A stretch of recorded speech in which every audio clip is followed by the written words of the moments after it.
You now are listening to the audio podcast of Prisoners of Hope, the antidote to what ails your heart. I'm your host, Dr. Deborah Whitson. So come on in, pull up a chair, and open up your mind as you get ready to receive the download that hope will bring.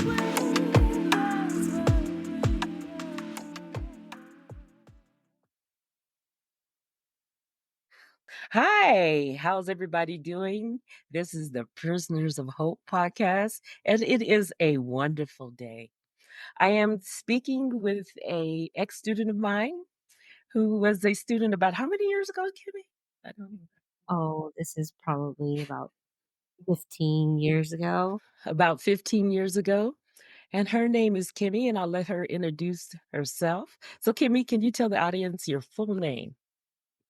Sure, it's Akemi Matsuno, and I am a resident of Southern California. Been here all my life. I love it. I love the sun. I love that that there are no seasons.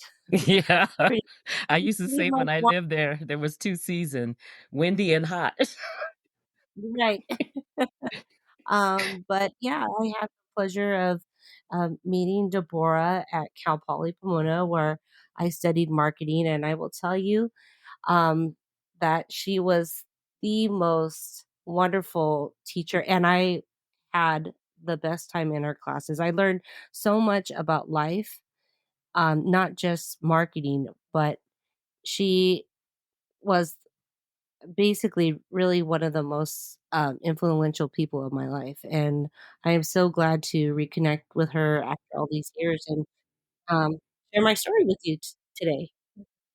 Yeah, and thank you, Kimmy, for those kind words. It's always good to hear that you have some influence because Satan whispers, you don't have no influence. Yeah, you're retired. You're dead. You're dying. You know how Satan is. He gets in your head, and then a week later, I reconnected with you. So I guess that was the answer of my insecurities. That God said, "Yeah, no, no, no, you did have an effect." And here's Kimmy. She will tell you Yeah. how you affected her life. But Kimmy, tell us a little bit about your background, maybe coming up and about that Oh, impactful story that got me to think that I need to interview you for the podcast. oh, sure, absolutely. Well, like I mentioned, I'm from Southern California. Grew up here all my life. I grew up going to private school from a very religious home. Um, I have several siblings, but they're much older than me. So um, it was interesting because it was kind of like growing up with a new family almost with, at least a 10 to 16-year age gap with everybody. So But you kind of felt like a single child, an only child then. oh, absolutely. Absolutely. And I'm of mixed race. So I'm Japanese and Mexican. And with that said, growing up, it was kind of hard trying to find my identity. And I go by Kimi, but I have a Japanese name and it's Akemi. And that was part of this like navigation of feeling different at a young age and kind of growing up into this world where people are asking what are you versus who are you. And so I think that had a big influence on my life because growing up, and I mentioned to Deborah that when I was in high school, people were saying, "Well, who are you going to hang out with?" And I said, "Well, I'm not really much of a popular kid. I like to do my own thing, so I hung out with people in drama and choir, but then I hung out with some people who were, of one particular race, on one side, and then hang out with another part of my race, which is another side." And eventually I just said, you know what? Instead of being so divided, I'm just going to hang out with people who are on the more creative side. And since I'm so passionate about music, I ended up hanging out with like the punk rockers or the rocker group. And that was a big eye opening experience because I came from such a religious household, um, from kindergarten to eighth grade. And from there, I just said, I don't have to identify with, you know, what what a girl needs to look like, how she needs to express herself. And so I felt that, people like me just wearing t-shirts, with a fun band. They just see me as a Kemi or a Kimmy, whichever one they prefer to call me at the time.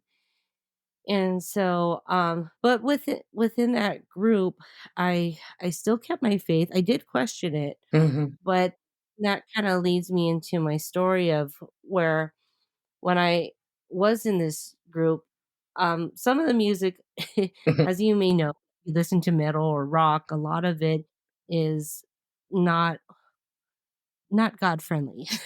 To say the least. So, Yeah. what did you And did can I ask you about you trying to find who you are? Because I understand that because I grew up in foreign countries, so, a lot of times, especially, um, Black people will say, "So where did you grow up?"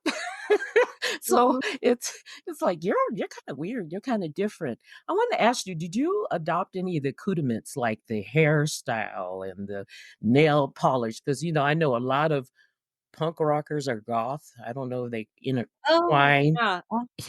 Oh, no, I did. I did. For me, I thought it was more a self-expression Mhm. and just what if you however you wanted to do it at what level. So I did have many piercings. I had my ears stretched. I had my hair rocket fire red for a day until my work said, "Go back home and re-dye it, otherwise you are fired." They said, $300 on your rocket fire red hair, which was supposed to be a mix of fall colors, but, just a little bit edgier, and then I ended up dyeing it, re-dyeing that night, and I'm like, "Oh my gosh, I just fried my hair." Not again, but, lesson learned. But I mean, yeah, although I said I didn't want to conform to the other groups, but I'm still talking like I did conform to this other one. I did, but at least there wasn't a pressure that I had to do it. I It was see. more of a choice. Mhm. And I kind of understand that. It's a lot of them saw themselves being the misfits. And I felt like at that time growing up that I was a misfit for not just being Jane or or I don't know, Jennifer or something like that, who Mm. had the best hair or this or that. I I could never identify like that because people are like, "I can't even pronounce your name." So you're gonna be Kimmy. So I just said, "You know what?" I'm just I even went briefly as Kim for a little bit, and then I had a teacher come in and said, "Oh, you're Korean because Oh. your name is." I said, "No, that's my nickname. I'm Japanese and Mexican." Mhm. "No, no, no, you have to be Korean because you're Kim." I'm not. So then so that's how we came Don't to you this just day. love I'm who just saying it's don't you just love Kimmy. people who try to define you and tell you? Because my name is Right. Deborah, and people like, "Oh, that's Deborah." "Mm, you mean like Deborah?" And I'm like, "No, the original name was Deborah. She was a judge of Israel. My name is Deborah." "Oh, like debris." I Until my mother told me what debris was. I thought debris sound French. "Oh, debris, I'll be debris." My mother was like, "I want you to look up what debris means."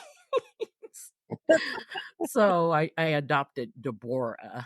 Again, go back to mm, my original name. So it's kinda like we're always looking to fit in, aren't we? And that's what you oh, were absolutely. doing. Absolutely, and I it was a struggle. It was a struggle even into, college as well. I was trying to see where I fit in, what or trying to be what people expected me to be. Wow, I like that. Trying to be what people expect you to be. That never works well, does it? No, it doesn't. It doesn't. Well, And I what don't think God wants that for you either or for anybody. no, God that's not God's will, so that's why it doesn't work. But we all Mhm. try to fit we all try to keep from feeling lonely in a crowd, and that's what was happening to you. You were feeling kinda lonely.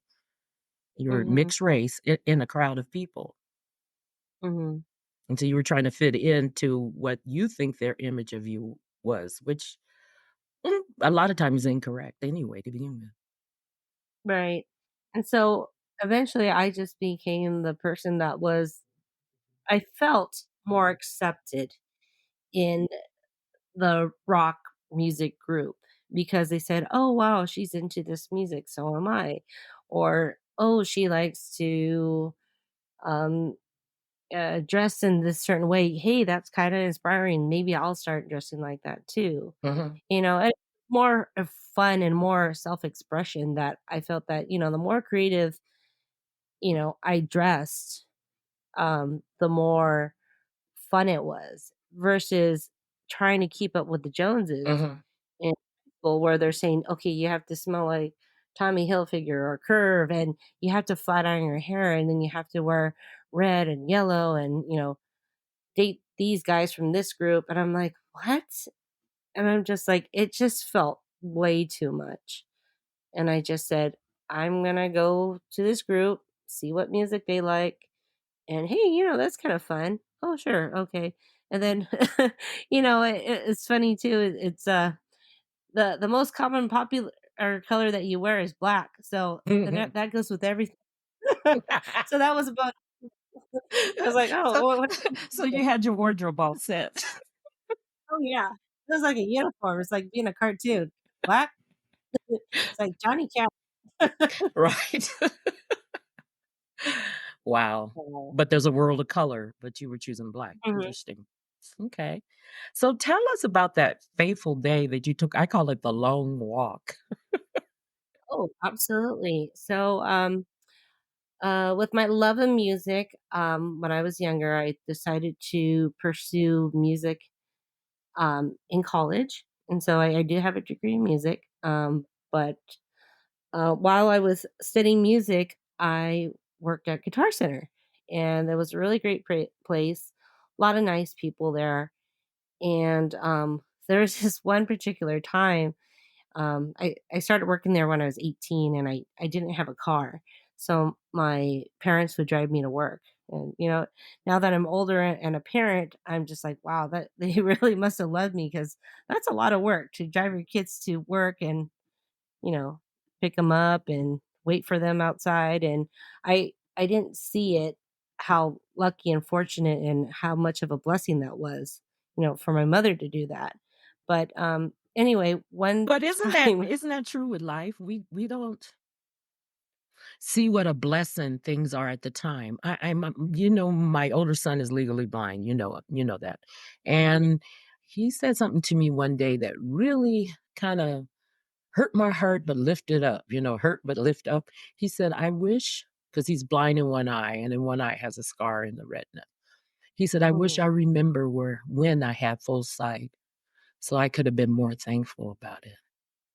mhm, So wow, it's almost like our thankfulness tends to be something that we look back at instead of in the middle of. mhm, You know what I mean? right, instead of being present. Right. That's something I try to do right now, it is being present in the moment. And so, but yeah, back to the story, one time I got into an argument with my mother, and the reason why was because I went with my friends early in the morning to go to the beach. And it was right before my shift, which was a night shift at Guitar Center. And they said, "Oh, we'll take you back home. And from there, you can change your clothes and then go to work." And I said, "Okay, great." Well, we spent too long at the beach. And all I had was a bikini and a thin knit black sweater that zipped up and platform shoes and a short mini hot pink skirt. Guess what? They didn't get to stop by at my house, so I had to go into work like that, and I said, "I'm sorry, I'm in a bikini, I can't go," and they said, "You better get your butt down here right now. We we don't care, just come into work." We need a warm body, and you are it. Come in. And so, we hauled tail over there, and I got there and they're like, "Oh, wow, you weren't lying." I'm like, "Yes. Well, I worked that way." And I called my mother. I said, "Can you please bring me a change of clothes?" And she said, "No." She's like, "You need to learn from this lesson." And I was just like, "I can't believe I'm working like this. I would never dress like this." You know, I mean, I've been to clubs, for dancing, but I would never dress like that. I mean, it was strictly just for the beach. And what happened is usually at the end of the night at Guitar Center, they have a group huddle up Mhm. where everybody gets together and they go over sales and then they break for the night and everybody leaves all together. Well, um, my mother said, "I'm not bringing you a change of clothes." And in fact, you know what? You're in trouble, you're grounded. And I said, "Well, you know what? I don't want to talk to you. I don't want to see you, and I don't need a ride from you." And she And you said, don't "Fine." need a ride. Wow. And it's so funny 'cause looking back at it now, I'm thinking, "Well, wait, you were like, great. I don't have to pick you up," especially with that attitude too.